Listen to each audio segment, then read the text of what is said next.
Good morning, everybody. I'm speaking to you today from Treaty 6 territory, and I'd also like to recognize the Métis people of Alberta who share a very deep connection with this land. I'm joined today by David Dodge, former governor of the Bank of Canada and one of this country's most prominent and thoughtful economists. In addition to his distinguished career with the bank, David has shared his wisdom with multiple Alberta governments. In the late 2000s, he was appointed by Premier Ed Stelmach to the Council for Economic Strategy in Alberta. And under my government, we were honored to have David assess our province's capital requirements and deliver a report on how best to leverage infrastructure investments to position Alberta for long-term economic growth. Any model for long-term growth requires investment certainty, and that's what brings us here today. Last week, Danielle Smith tabled her Sovereignty Act, and it has already created economic uncertainty. Tech investors, the Calgary and Canadian Chambers of Commerce, and the Canadian Association of Petroleum Producers have all commented on how this act will undermine investor confidence in our province. And while we have now seen Danielle Smith suggest some amendments have been introduced, in fact, to the Sovereignty Act, this UCP government is profoundly underestimating the legal, regulatory, and reputational risk this act is having on the investment community. The message that Danielle Smith is sending to the investment world is that Alberta, under her leadership, is chaotic. It is a place where the rule of law may or may not be followed. And these signals jeopardize Alberta's economic future. For our province to succeed, Alberta will need to attract billions in additional investment, and Danielle Smith is putting that investment at risk. Given David's long history internationally, nationally, and here in Alberta, I thought all Albertans would benefit from his insights on the Sovereignty Act and its implications for attracting investment to Alberta. So I'll now pass it over to Mr. Dodge to offer up some comments. Well, thank you very much, Rachel, for the opportunity to share my views on the importance of creating an attractive climate for private investment in Alberta, a climate to meet the needs, current and future, of Albertans and indeed of all Canadians. Like you, I am concerned that the proposed Sovereignty Act might undermine confidence about the future of the rule of law in Alberta, confidence which is essential to attract investments to the province.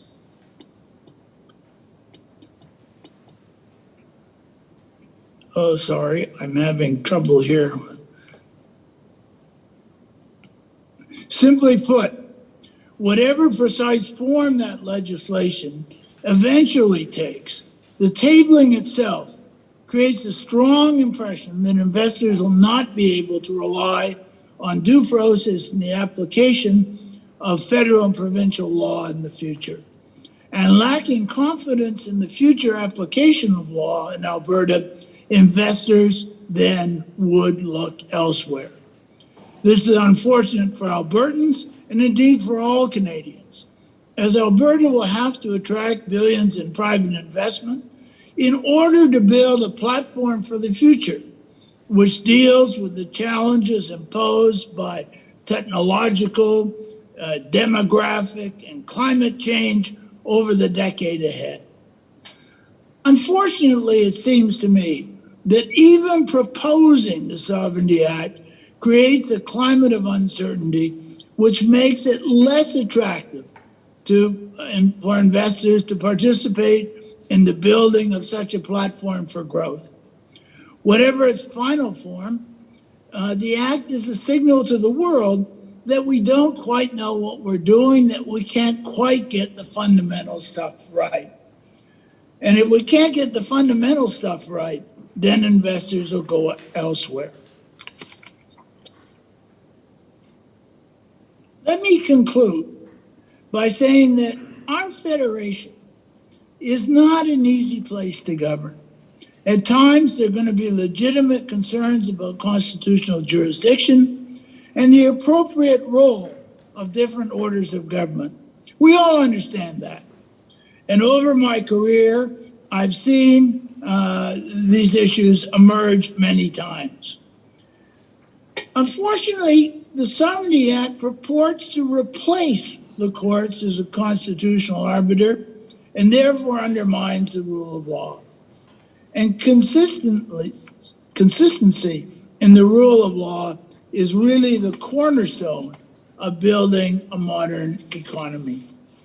I believe Alberta's government would be well advised to reconsider the act, but certainly the key thing is to restore investor confidence that Alberta is a great place to invest and that it should be and continue to be a preeminent destination for capital investment. Happy to join you in conversation.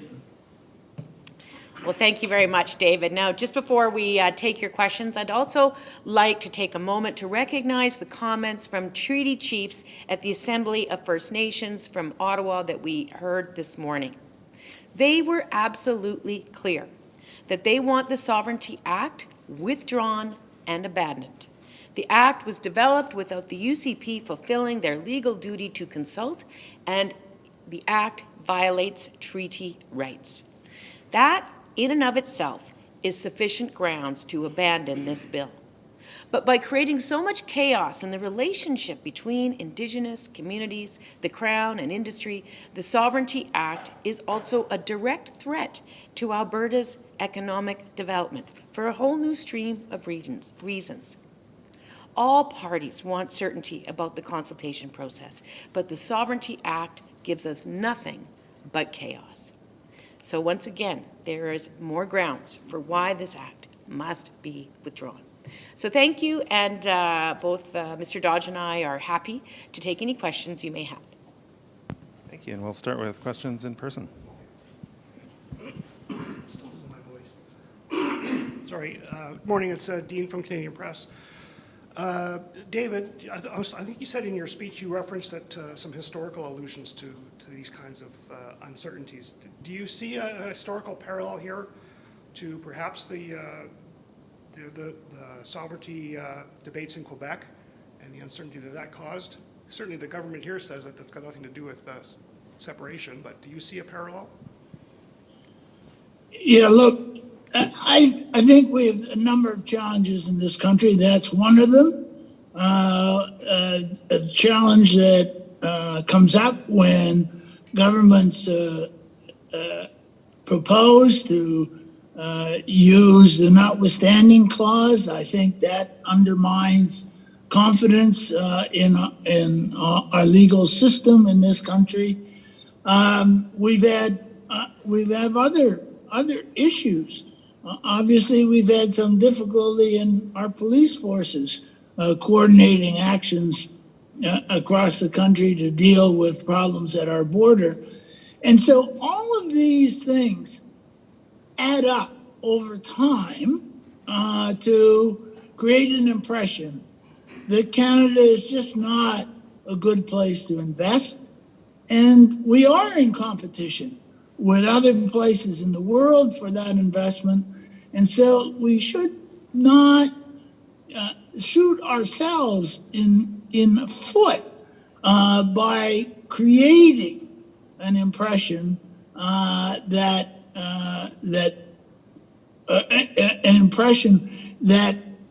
investors cannot rely on the rules, on the laws, and on the processes that we have in place in Canada. As a follow, I don't know if you've had an opportunity to sort of delve deep into this bill, but are there parts of it that you think might be salvageable, or do you just sort of object to the broad concept of the bill? The broad concept is the problem for me. I'm not a lawyer in going through the details. But what I do observe, whether it's in this case of this particular bill or bills that have been put forth in other legislatures, including the federal parliament, when they create uncertainty, then investors run. And we'll go to our next caller. Good morning, Arthur Green, Western Standard. This question is for you, ma'am. Do you think Albertans should be treated as equals here in the province? Well, I think within Alberta, all Albertans should be free from discrimination and should have access to the same rights equitably across our province. And I think certainly within Canada that Albertans have all the same rights as other citizens. So, of course, we believe strongly in the rights of all citizens as both Albertans and as Canadians to fair treatment under the law. Just a follow-up. Over the weekend, we've seen Alberta Federation Labour President Gil McGowan hold a rally, a non-sovereignty protest outside of the legislature, and not a whole lot of non-sovereignty protesters showed up. It was pro-sovereignty protesters showed up, and during this time, McGowan tried to incite the crowd, and then berated them, and started swearing and sticking up his middle fingers to the crowd. I just wonder, like, is this a precedent that we want to be setting at protests? Like, shouldn't protests remain peaceful? And why did a NDP supporter, Haroon Ali, tweet the backs of pro-sovereignty protesters and then claim on Twitter that they were non-sovereignty protesters? We're giving Albertans a false narrative by doing this. Well, listen, I can't speak to what it was you did on the weekend and who it was you came into. No, I know, and what I'm answering. And I can't speak to what it was you did on the weekend or who you came into contact with.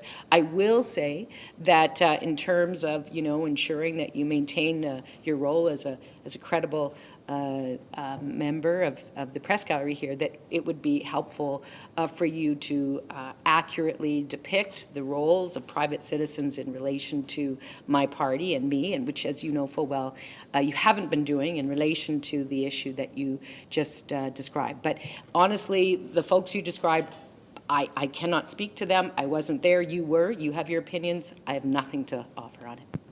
We'll go to questions on the phone now. Just a reminder to press *9 if you're on the phone, raise hand function if you're joining us via Zoom.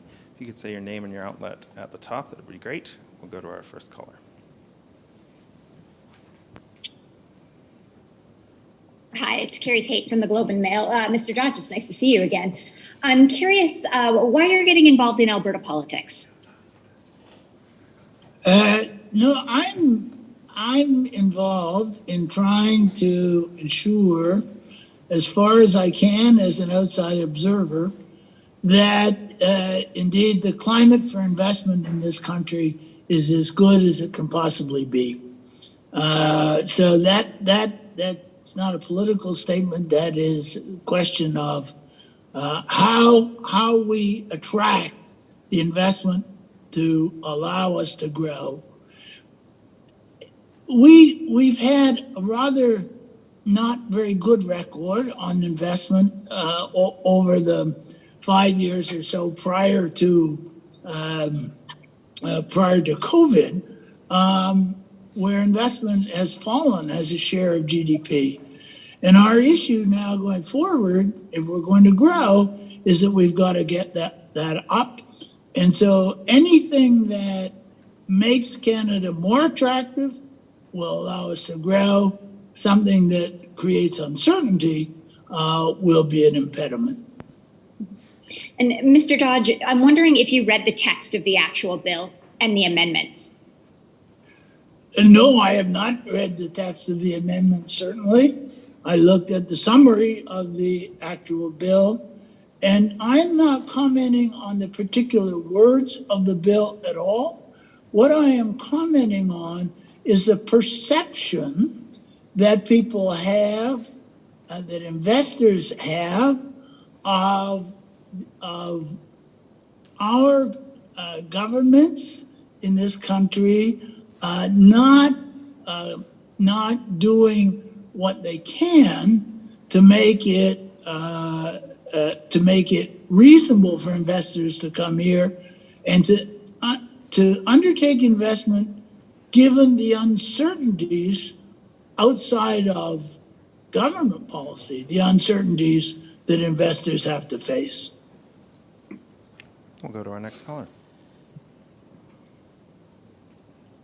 Hello, it's Graham Thompson with the Star. I have a question actually regarding the wording of the bill. So maybe, I don't know if Mr. Dodge can answer it, or perhaps Rachel Notley can answer it. And this goes back to the amendments. We saw them. I came in late yesterday. And two of the big issues with the original bill, as it was worded, was the Henry VIII clause, basically bypassing the legislative process. Also, now the bill is going to define what harmful is, dealing basically with calling it unconstitutional. Now, that's taken away two of the big issues people were complaining about and concerned about. You can still call the bill, as it stands now, political theater, but it seems that what the bill is doing is basically allowing the government to do what it can do anyway. So I'm just wondering, though, with these changes, it seems that the bill isn't the undemocratic piece we saw last week. So what is your concern when it actually just codifies what's already codified in law? If I could maybe jump in first there, Graham. I think I have to take a little bit of, or disagree a little bit with your characterization of the consequences of the amendments that were introduced last evening. Yes, I agree with you that the Henry VIII part of the bill that the government spent the first 7 days claiming didn't exist, they have now, in fact, clarified that they don't exist, and that is fine. However, the bill does still purport to give to members of the Legislative Assembly the ability to usurp the role of the courts under Section 96 of the Constitution to make a finding over the constitutionality of other levels of government's laws. And it still gives them the authority to make a full range of directions to an undetermined group of players within Alberta, because the language remains very unsure there, to do things to ignore those federal laws. So in effect, they've actually made it worse. There are some legal scholars that argue that eliminating conversations about constitutionality and just sticking with harm would have made the act better than what they did last night. But either way, the reality is that the rule of law is still very much up in the air. The ability of folks to anticipate what the consequences of this bill would be is very much up in the air. And the amendments last night did absolutely nothing to touch on the concerns that were raised by treaty chiefs at the Assembly of First Nations this morning. All of those things combine to continue to drive a profound sense of uncertainty and therefore investor unease.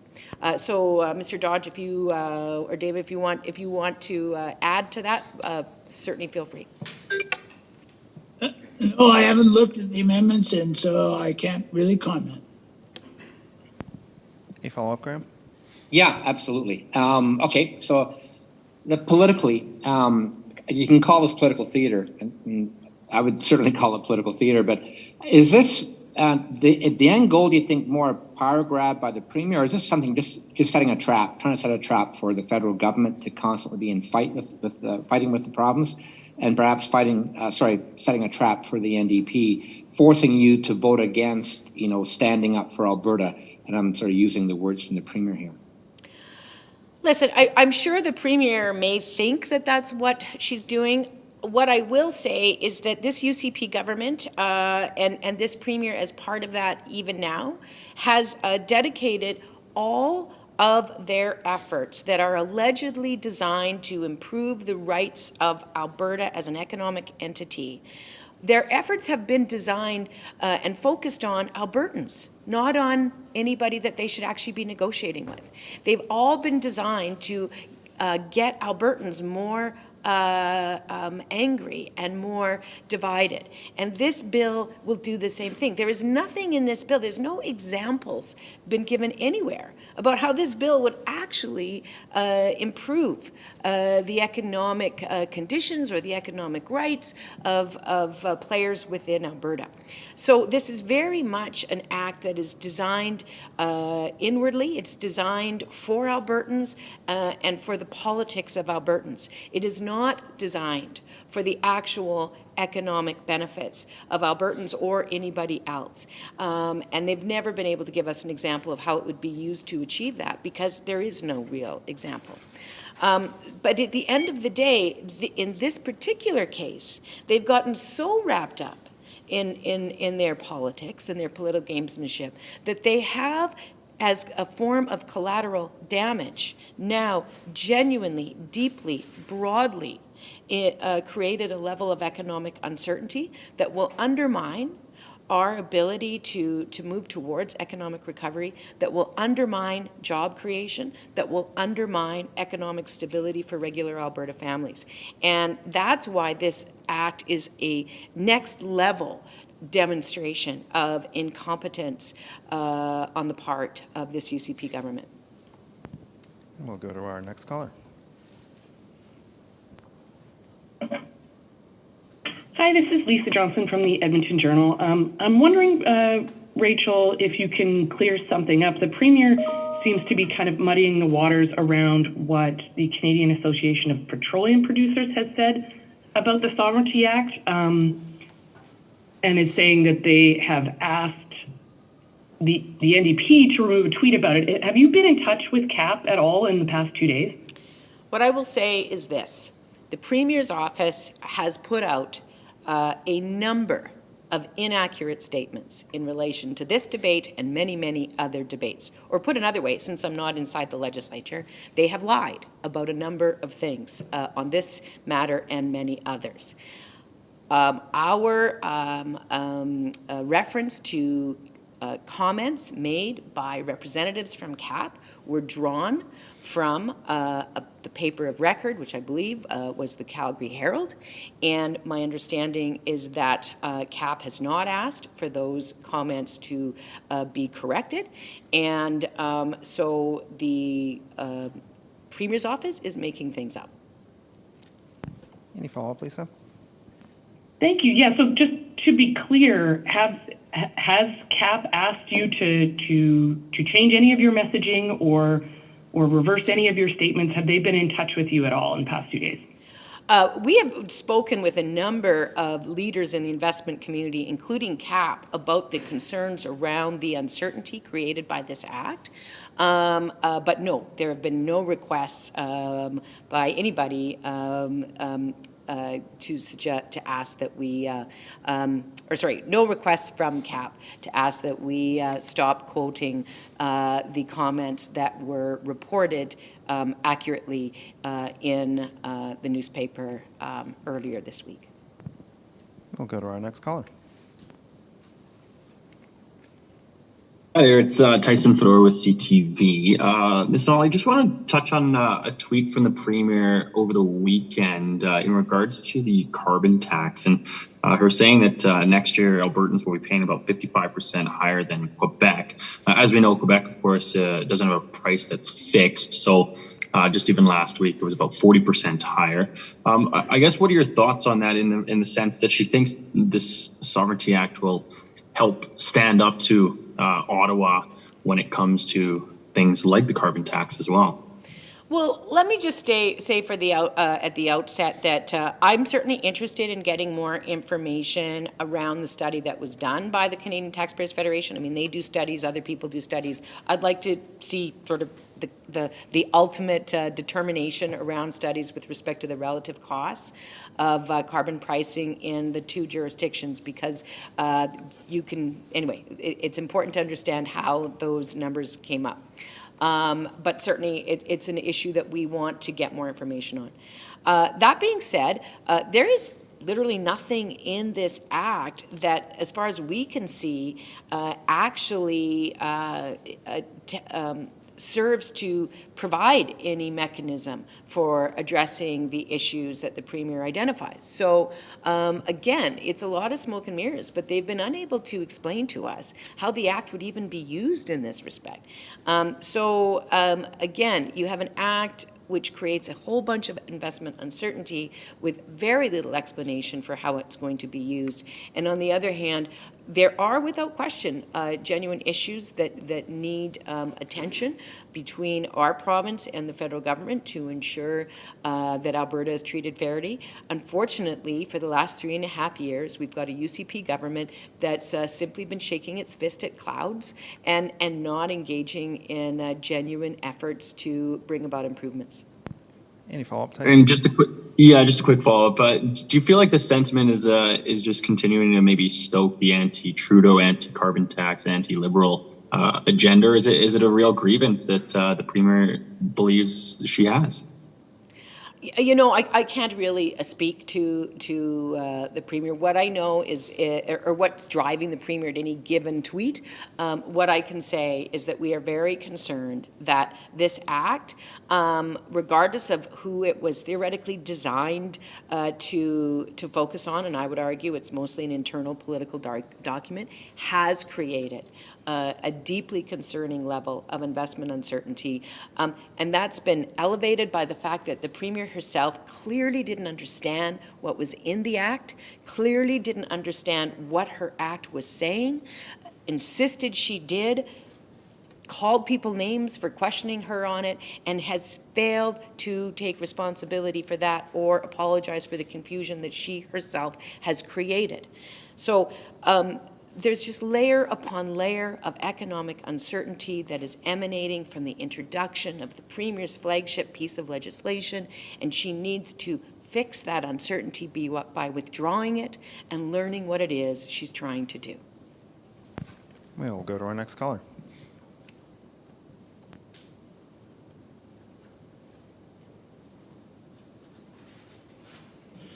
Good morning. My question for Mr. Dodge, I wanted to follow up on Graham's questions a few ago there. Now, the bill as it is isn't nearly as aggressive as initially proposed. It kind of codifies what already exists. So does the fact that they're just sort of stating the powers they have in form of a bill really affect investment or business growth in the province? I guess I would approach it a little differently.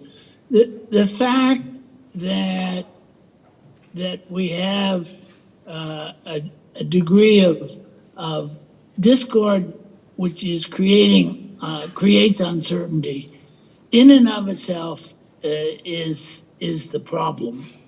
And this is not the only issue that we have in Canada. We've got issues, as I said, in policing. We've got issues that we can't get our act together on the health front. We've got issues that we seem to be. Ontario was willing to override the Constitution with respect to normal collective bargaining practices. We've got issues in Quebec, and so to the outsider, or even to Canadian investors, it looks that we've got a problem in this country in how we're going about governing ourselves, and that is the fundamental problem that I have, and this is just one instance of where we seem to be negating the real advantages we have in Canada and in Alberta of natural resources, of very strong labor force skills that should make Canada the most attractive place in the world for people to come to invest. And we seem to be doing our best from time to time to make that what underlying strength make that appear less attractive to others. Any follow-up, Safe? Absolutely, assuming that no one's going to cut me off and tell me not to ask an off-topic question. Mr. Dodge, I'm wondering what can be done as we face economical hardships to help Albertans regain lost purchasing power, and are there any government policies that can be enacted from an Alberta perspective that could maybe help inflation? Well, in the end, supply is going to be the answer. You've got to grow your capacity to produce, whether it's the capacity to produce food, whether it's the capacity to produce oil and gas, whether it's the capacity to produce artificial intelligence, and so on. It's that capacity to produce things that not only Canadians want, but that people in the world want to buy, that is going to be the solution going forward to improvement of the quality of life and standard of living of Albertans. And that's why I find it unfortunate, let me put it that way, that we in Canada, and this Sovereignty Act, I think, is an example of where we are creating a view that what we have to offer is much more uncertain than it really needs to be because of our incapacities on the part of governments to work together to maximize potential. I got time for one last one and a follow-up in person. Thanks. So, Dean from CP again. Yeah, just following up on that. So inflation, David Dodge, is a political issue here in Alberta. The Premier, depending on which day you ask her, says the federal policies are wholly responsible for inflation or contribute to inflation. So what's causing it? And are the federal government's policies influencing it one way or the other? The answer is yes. The policies of all governments have an influence. So that's the short answer. The question, the longer answer is that when COVID hit, governments at all levels did what I would consider to be the right thing in trying to support the economy as it was in free fall, and that the Bank of Canada did the right thing in for a period of time ensuring liquidity by printing more money. So that was the start here, and that is exactly what happened in other countries, and particularly in the United States, to try to deal with this terrible shock that we had in COVID. And so we are now still living down. We're living with the consequences of those actions which governments and central banks took, and I would say appropriately in the spring and summer of 2020 to deal with COVID. I think we all recognize that governments, federal, provincial, state, and local,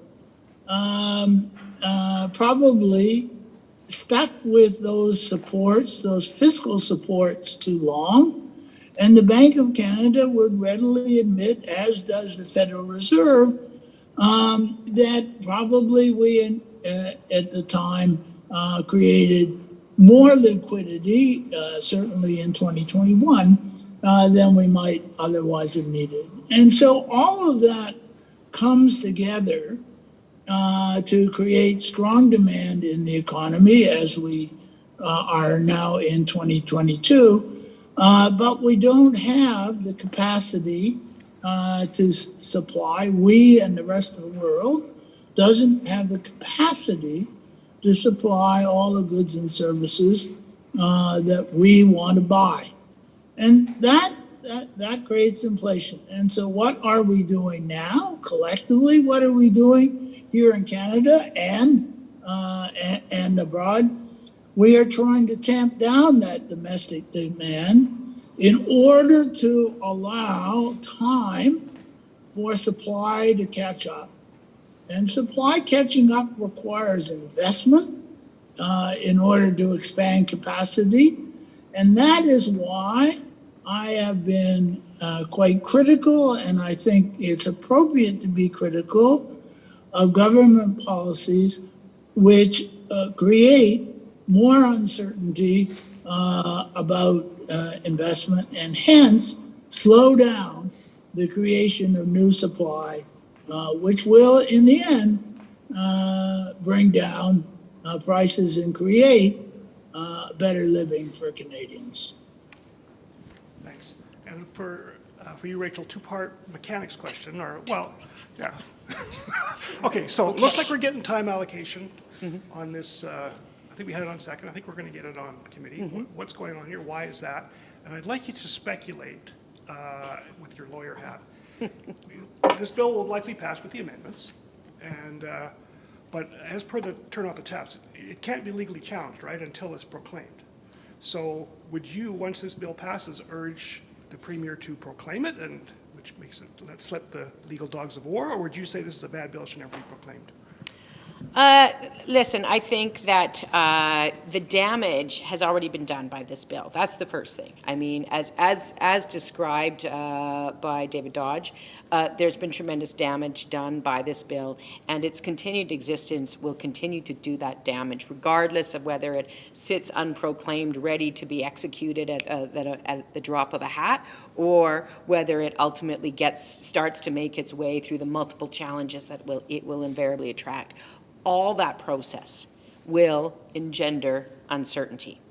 And so as long as it's around on the books as a glint in the Premier's eye, it generates uncertainty.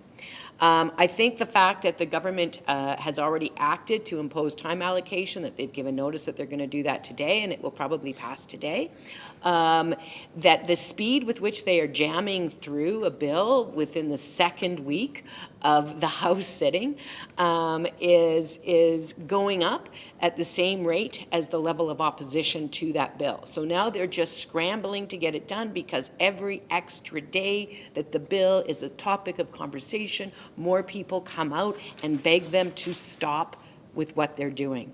And the most significant of which, of course, is the conversation that we see happening at the Assembly of First Nations, which, as I said before, adds a whole new layer of economic uncertainty and economic goo to investors who would otherwise be making the kinds of decisions to grow supply that David Dodge was talking about. You expect we'll get out a third by the end of this week? I suspect they're probably going to use both, from a process point of view, they have to use both time allocation motions today. And so we'll get out late tonight or early tomorrow morning, otherwise they won't be able to get out until next week. So I suspect we'll see them jam it through today in order to try to change the channel from the growing chorus of critiques from investors, legal scholars, business owners, regular Albertans, treaty chiefs, you name it. The concerns are growing, and they want to run away from what was supposed to be the Premier's flagship bill. That's all for today. Thank you. Thank you. Thank you very much for watching, and to learn more, check out albertasfuture.ca.